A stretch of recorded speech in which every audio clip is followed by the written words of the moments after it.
आप recording शुरू कर लें फिर and let me know. जी, अस्सलाम वालेकुम Sabahat, how are you? Alhamdulillah, I'm fine. Assalamu alaikum.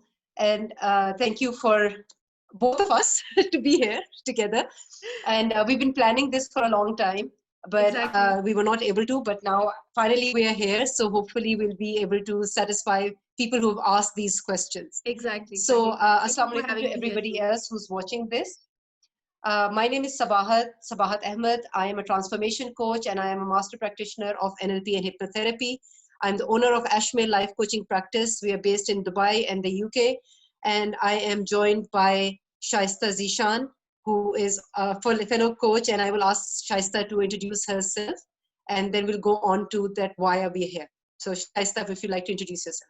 Thank you so much, Sabahat, for having me here. It's a pleasure to do, this kind of awareness talk. Whenever I'm called in, I am always obliged to do it. So thank you so much for having me here.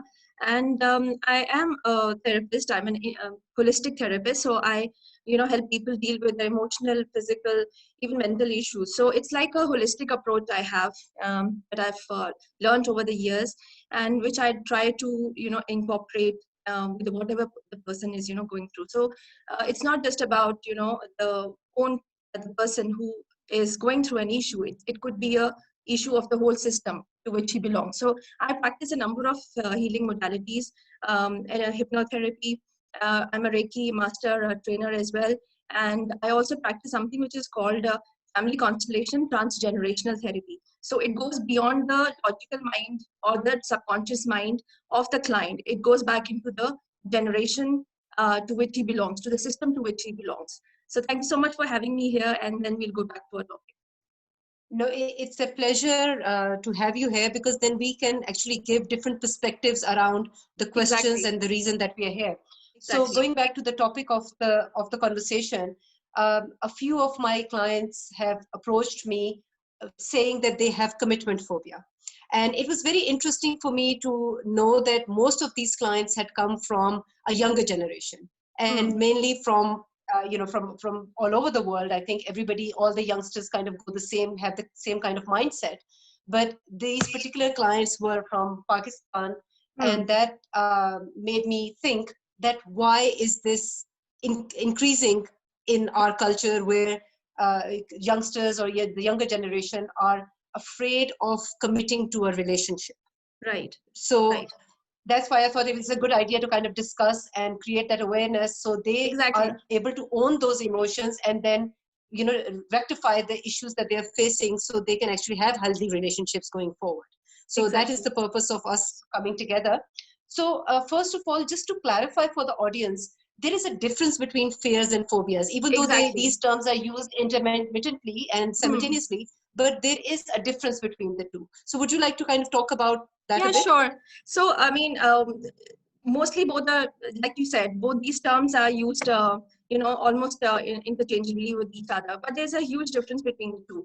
So when you said that, people are having commitment phobia, first word that struck my mind was the word phobia, because it's not really a phobia.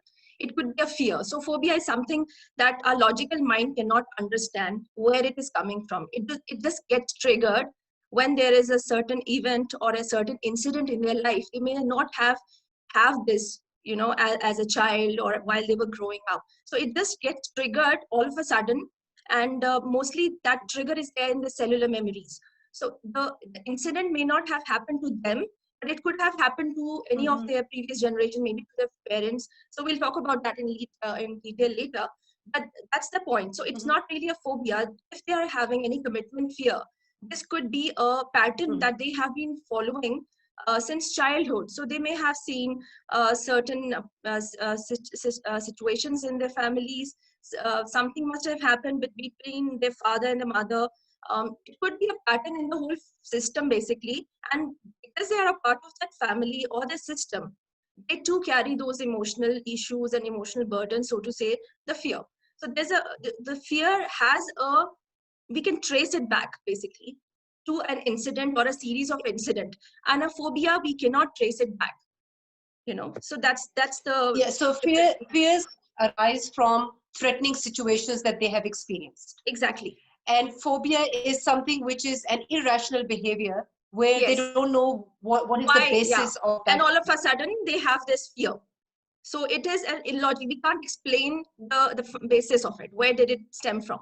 So that's the whole difference between. So when we're talking about commitment phobia, it could be a fear of commitment due to various reasons. So which we'll talk about it. Yeah.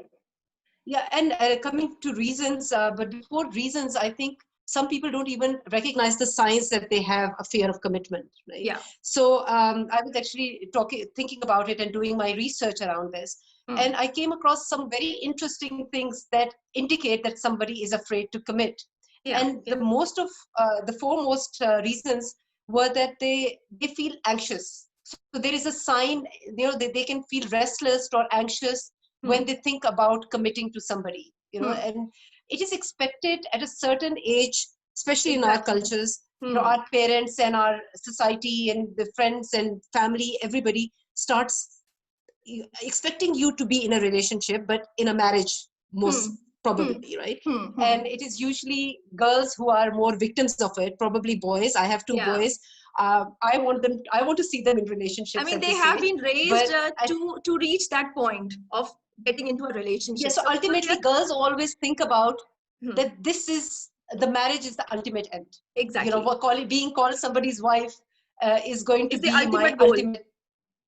Yes, which is not always the case. Yeah. But it doesn't mean that because you're not somebody's wife, you have not achieved anything in life. Yeah, It's you about have to your own have your personality. own identity first. Yeah.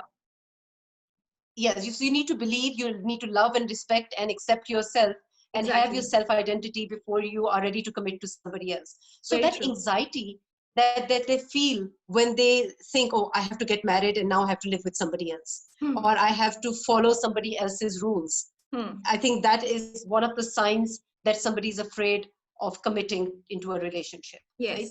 The other one that I saw was that which is very interesting, that if somebody has somebody special in their life, someone special in their life as a friend, and then they do see themselves staying long term with them in a marital relationship or in a long term relationship, but they don't want to get involved in their day-to-day problems. So even though they feel love for them and they feel that connection with them, but they stay away from their problems. So the moment they start discussing, something happened at home, or I have this issue with my parents or my siblings, they tend to stay away from it because they feel that if they hear too much about it or get too involved, they would have to start, demonstrating their love and commitment for them. So they don't want to take on their burden. They just want to keep it neat and clean. Just you do your own thing, I do my own thing, but we have this friendship and this comfort. So your issues are your issues. They have nothing to do with me, kind of a relationship. Yeah, so that was another sign that I came across, which is very interesting.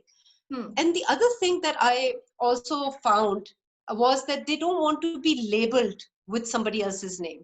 Usually in our culture, when somebody gets married, they usually change their name. I kept my maiden name, so I still have my maiden name. I never changed my name, but I was recognized as Mrs. Whatever. So it's usually the way that you are recognized.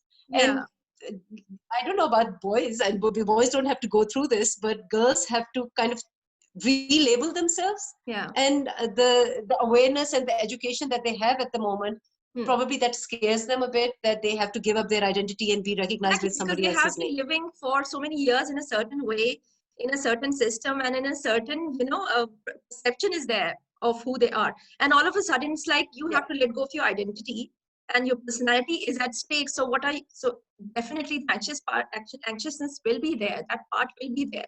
But sometimes what happens is that the change, we have to understand culturally and on a societal level as well, that change is inevitable. That's where our growth lies. We have to come out of a comfort zone and embrace who we are going to be after that relationship, after we get into a marriage. So for me, what I've understood over the years is that marriage is an institution in its own. We have to understand that it is there for a reason.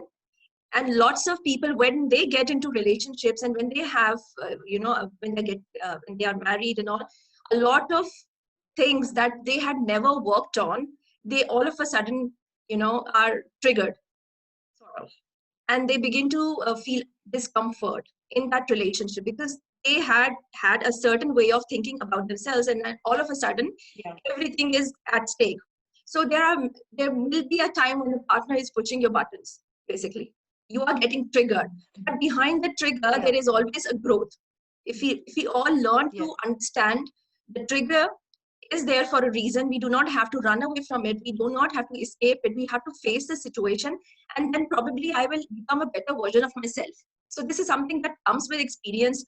And if our parents had that kind of awareness, we can impart the same awareness to our children. So it's important for the newer generation, for the younger generation, to seek as much knowledge and wisdom and awareness as possible. Everything is out there. But instead of getting, passing down the same beliefs that may have worked for previous generations may not be working for us. That is my take on it. And you've raised a very, very good point here, that if parents have the right kind of awareness, what I see as a parent myself, and also in my family, I had an arranged marriage, and it was about, okay, now we've selected this person for you, and this is the best person. Yeah. So accepting that, it may, a lot of us under pressure say yes, because our parents have made a decision and they're more experienced, we accept that. And it may not necessarily be the right decision. I'm not saying it's always the wrong decision. Of course, our parents know us better, and they always have our best at their heart. So they think of the best possible environment and the best possible partner that can give us that comfort and that security going forward. But it is also about giving the couple that they're trying to bring together that space and that opportunity to get to know each other before they actually get into a relationship where they actually have a label that this is going to be my wife to be or my husband to be. Before that, if they're given that opportunity to get to know each other and see that, do they have the compatibility, do they have that chemistry? And I think that's one thing which is missing in our society. Yeah, that's true. This is one element that is really not considered as much as it should, because even Islam gives us this, permission that it's okay to, interact and communicate and get to know the other person before you actually, getting bonded to that person. It means, it's like so that's social acceptance. We still need to work on it as a nation. Social acceptance of the space and the like you said, the religion has given you that aspect where you have a right to make a choice for yourself. Right? You have the right to say that, no, this doesn't sound right to me, or this doesn't feel right. Because every time, and this was something very interesting that one of my trainers raised, this was an interesting point that she raised, was that when you are in a relationship, even if it's a friendship, right? Even if it's a soft corner for somebody or a soft feeling for somebody, you are giving up a part of you to that relationship. Right. So every time there is a breakup or that relationship doesn't end the way that you've expected it to end, you leave that little bit of you in that little bit of your energy in that relationship. And then you are stuck there. To the next. So you're leaving a part of you there. You're leaving a bit of an energy in there. Which doesn't. So by the time you move to the next one, you're not the whole of you. You're only a part of you because you've left a little bit behind. And that's what happens. So you have to overcome that. Yes. So what I've seen is that people, just they are in a relationship. It may have gone for a year or two or something like that, and then something happens, they break off and they move on. So they have to just sometimes let go of this need to be in a relationship all the time.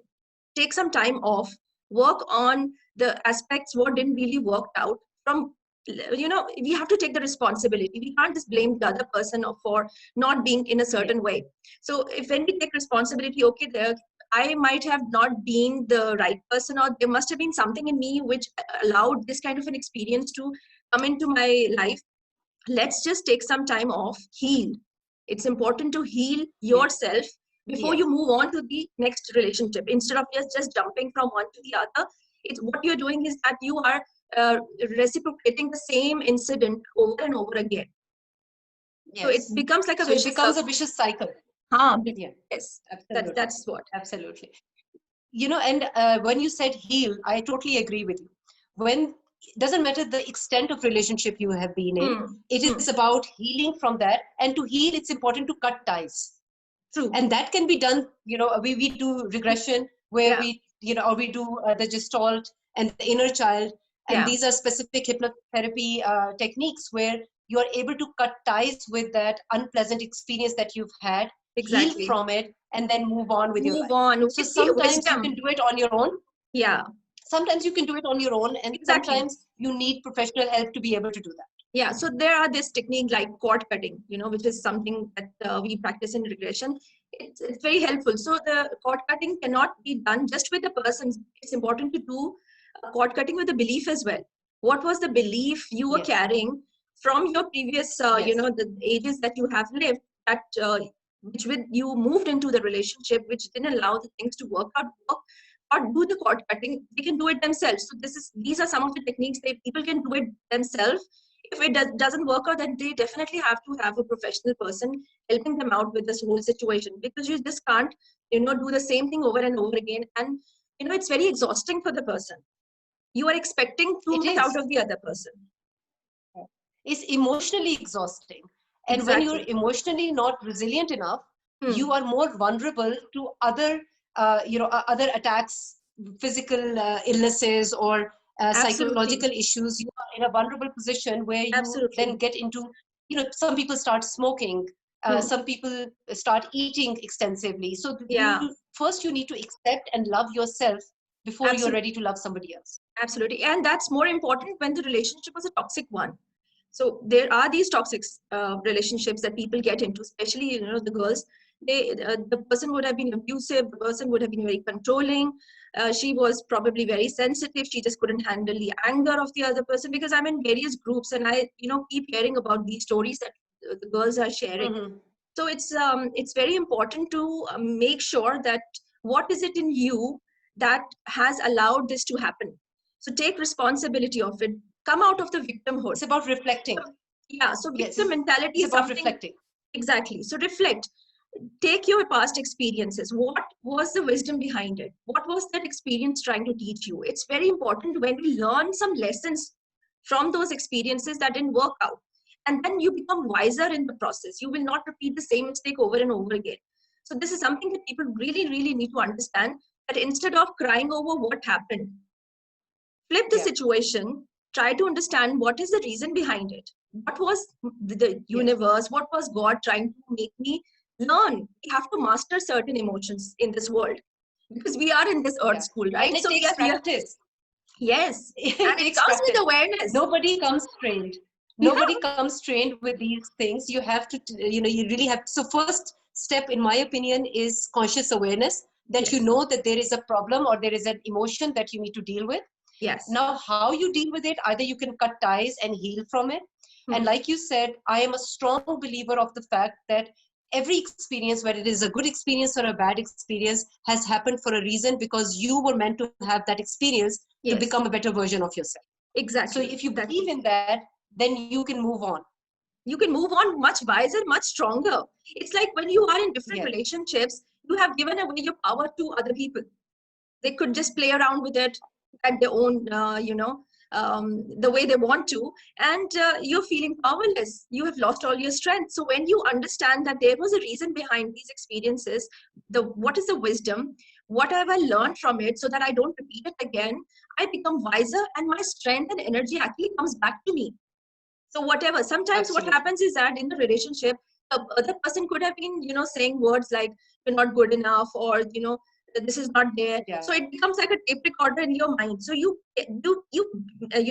absorb those beliefs of others. So you begin to look at yourself from the eyes of from the perspective of others, which is very draining. Yeah.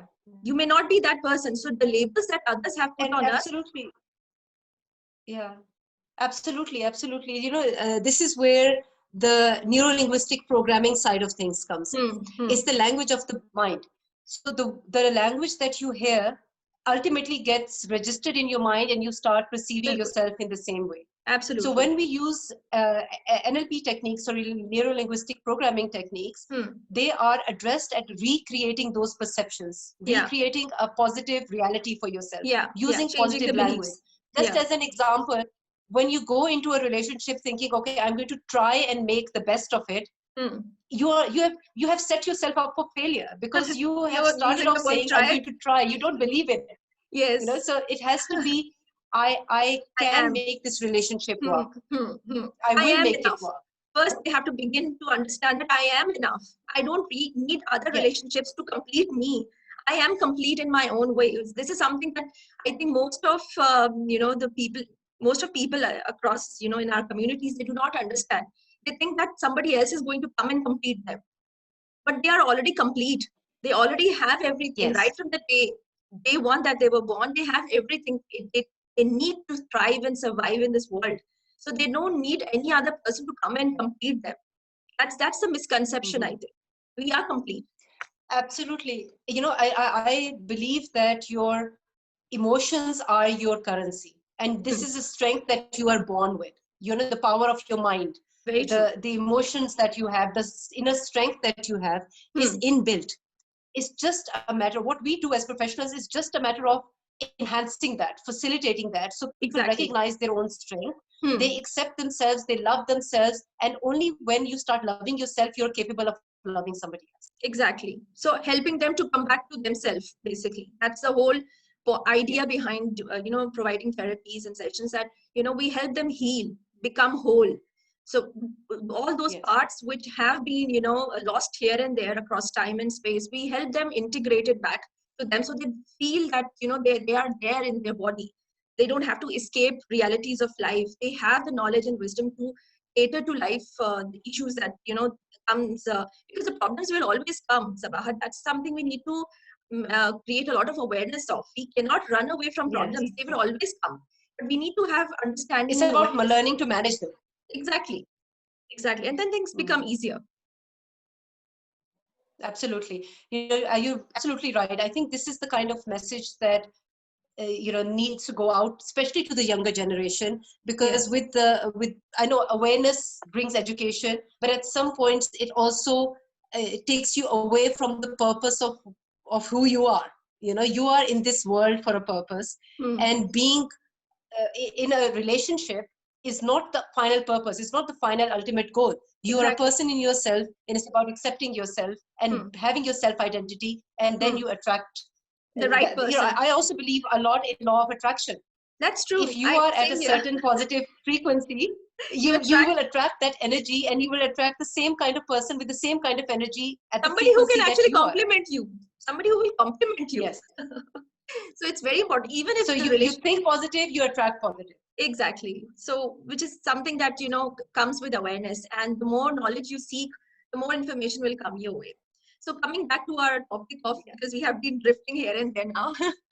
Yeah, yeah. As expected. So we So, talked you were about the talking about reasons signs. why people could feel that, Hmm. and we've talked about the healing, because next question was that normally past bad relationships cause a person not to enter new relationships, and how can he or she face that. So of course we've talked about the trauma and the shock and the healing from it. Is there Hmm. anything else you would like to add to that? Yes, because while I was thinking about the topic, what all came according to the constellation therapy that I practiced was that the fear of commitment basically talks about the person that they have learned since childhood how to escape from the issues that come their way. So there is a mechanism of fight and flight, which is inbuilt in everybody. I'm sure you understand that. So Yes. they have Yes. learned to flight, to run away, to escape from situations, their life, all their life as a child. So Hmm. they may have picked up this belief, seeing how their parents coped up with the, with the issues that they had to face. So it is a learned mechanism which can be unlearned. It can be changed. It Yes. can be flipped Yeah. to improve lives. And also because sometimes what happens is that um, if the relationships are not working out, so if they had 1, 2, 3 failed relationships, even after they were married, so things have not been working out, we have to go back and see and check how is the relationship of this person, whether it's a girl or a boy, with their parents. First of all, how was the birthing process? How easy was it, or how difficult was it to come out of the womb of the mother? Was it a struggle? Was it an easy process? When the child was in the womb of the mother, what happened? What kind of trauma the child had to go through? Was it an easy pregnancy or a difficult one? The child literally had to fight for their life. So And sometimes what's happening is that we also need to understand that what the mother went through during that process. yes, absolutely. And also what the mother went through during that pregnancy. Yes, I was just coming to that. So if the mother and a father were having an argument, even if it was not very recurrent, but there was an argument, the impression of it gets implanted into the baby who's still in the womb. So it's very important, because we say that when the mother is carrying a child, the society, the people around her should make sure that she's well kept, she's emotionally looked after, all these things. Environment is created. Exactly, but that is mostly too good to be true. It's not mostly happening that way. So those imprints are also there in the fetus, and when the child comes out, same situations, he's in the same environment, in the same system. So if there is a conflict between the mother and the father, or if for any reason when the child is born, and there was a C-section, maybe the mother was unwell, something happened, maybe it was an early delivery, the child had to be incubated for some time, for few weeks or few months, there was a separation from the mother, who is the primary caretaker. And since the mother was not there, the child probably has felt, so it's not, we cannot say that the child cannot communicate, or they cannot, the information is already there, it's getting inside, because the mind is open. Conscious mind, the subconscious mind, everything is open. There is no filter to make the child understand this is right or this is wrong. So whatever is happening in the environment, it's getting absorbed by the child.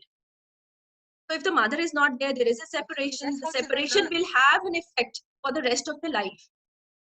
And for example, if the mother was working, the mother was unavailable, again there is a separation from the mother for a number of hours, or maybe sometimes days. The child feels the mother is not available, she's not there for me. So this is a perception of a child. They pick up on these beliefs at a very young age. It's like a trauma for the child. We have to understand that. It may seem very little small for us. We may not be able to put so much emphasis on it, but it's very important to understand that when there is a separation of any kind between the child and the mother, that impression becomes a belief, and it has a ripple effect on the person for the rest of their life. And they may not be able to pinpoint, why am I feeling the way I'm feeling? Why I cannot commit to relationships? Why I have this fear of being abandoned, this fear of being rejected. So all these feelings, oftentimes in my, the practice, I've understood that this comes from the impression the child has developed in the womb, soon after they were born, or between 0 to 4 years of age. So it's important to work on healing aspect, healing the relationship between the mother, between the father and the child. And also it's important to understand that when they have seen their mother or the father struggling in their relationship with each other, they may also have this fear that, or they may say that, it becomes like a pattern basically. They would see that this is the way relationship is. So they replicate the same thing into the subsequent relation that they form later on in their adulthood. So it's important to have awareness. It's important to know that the healing and the methods are there, help is there. They do not have to suffer in silence for the rest of their life. And you know what, Sabahat, what has happened is that, yes, go ahead. I think there was a bit of a delay, so I didn't Yes, realize. I think there was, the net connection was disconnecting. So I've also seen that the same patterns are repeated in the workplace. So people will have fear of, reaching a certain, so they will have fear of failure or fear of success or whatever. And sometimes they don't get along well with their colleagues, with the peer, or they have problem with the authorities. So when they have problem with the authorities and they are not able to commit to their work professionally as well, we have to go back again to the family system and understand how is the relationship with the father or with the mother. Are they being judgmental about their parents? Are they not able to express themselves? Are they not able to open their heart and receive the love of the parent, no matter how it is? We cannot judge our parents. So when we stop doing that, the how of things or why we are behaving in a certain manner is a complex thing to understand. There are different layers, And as humans, we are like onions. There is a peel Yes, after absolutely. peel I after give peel, that example a and lot. what you may be seeing at the top may not be the final layer. It may be, it may not be. Yes, So if you peel off that layer, another negative emotion may come will from come up. under it, and you Hmm. have to keep peeling that layer one by one, and dealing with that emotion one by one Hmm. until you get to the core, and where you Exactly. have the positive behavior, and then you Exactly. start wrapping it again. So Exactly. you have to kind of work through those emotions to get to the positive you, and then Hmm. bring out that positive you to be able to deal with whatever you need to deal with. Exactly. So to drive that behavior. And Exactly. when these negative behaviors are removed or experiences are removed through therapy or through their own willpower, there Hmm. is a void there. And that Hmm. void needs to be filled with a positive experience and a positive behavior, which Exactly. then can drive them forward. Exactly. Exactly. So it's a continuous process. We just can't give up. As a therapist and as a healer, I sometimes do have issues, and I mean, I'm okay to say that it's like a journey.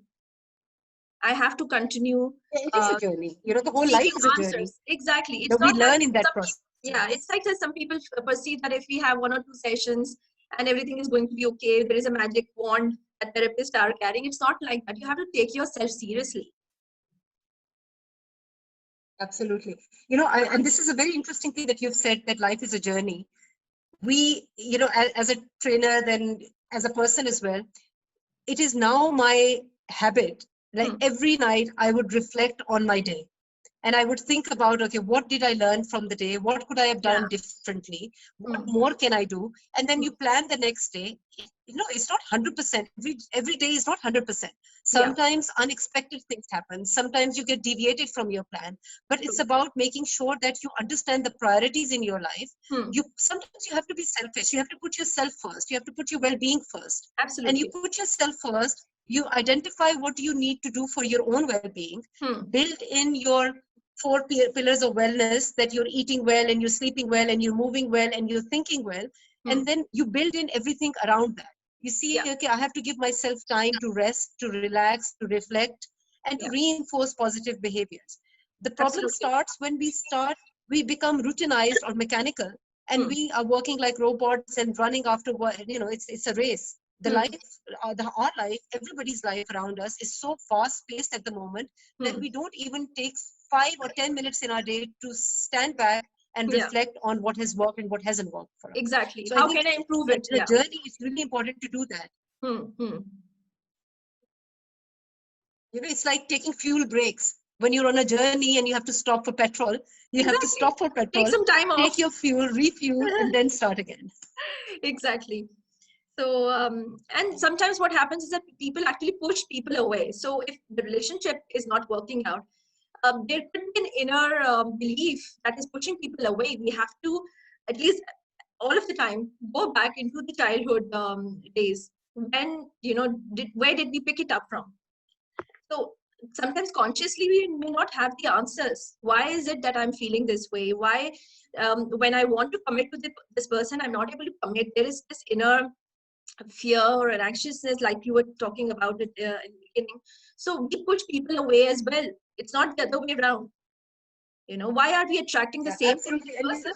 one of my advice to the younger generation, I'll take the liberty of advising them at this point, Yes. is to that one limiting belief that they have, or Hmm. anybody has, that I am not good enough. Yes, That is the absolutely. first thing that they need to start working on. I totally agree with Everybody you. is good enough. They just have to find that strength and their strength from within, Hmm. and they are already, they are equipped with the resources and skills they need to be who they are, to be a better person, to be a stronger person. But Exactly. telling themselves and living with the belief that I am not good enough is not Yeah. good enough. And there's You another have to work belief through which that limiting belief and remove that. exactly. And another belief which I've come across quite many times is that I do not deserve love. So that is also going back to, Yes. our childhood days where we, may have picked it up from. Maybe somebody said something and it has, just gone into our subconscious mind and you're repeating the same thing again and again, that I don't deserve love. Again, I'm not good enough. So it's about understanding yourself. Healing is all about Yes. understanding It's yourself. about understanding yourself. What do you want in life? Exactly. You understand your strengths and your capabilities, and then you start thinking positive about yourself. You will start attracting that positive. I Exactly. think we can actually probably, the final thing that I would like to say to everybody is that the power lies within yourself. Recognize Absolutely. your strength, recognize your power, and use it for your own benefit. You know, you need to know yourself.